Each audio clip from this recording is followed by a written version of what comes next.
buhay pa oh.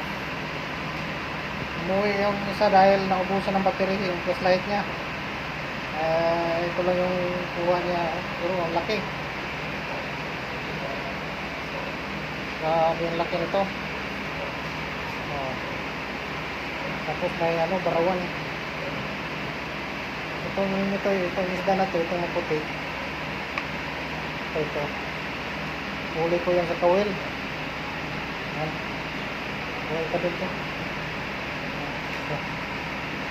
Yan, huli sa kawil yan. Ito, barawan, no? First class, no?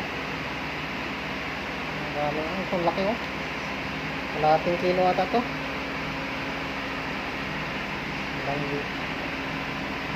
Bagong huli lang to, kakahuli lang, oh. Buhay pa.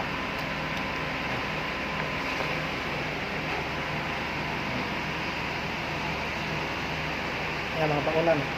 Yan, pagkakihati yung ulam dyan ilalagay yung mga ulam. Hindi pa nakakain. Mamaya unli na naman to pag dumating yung dalawa. Laki. Sabaw.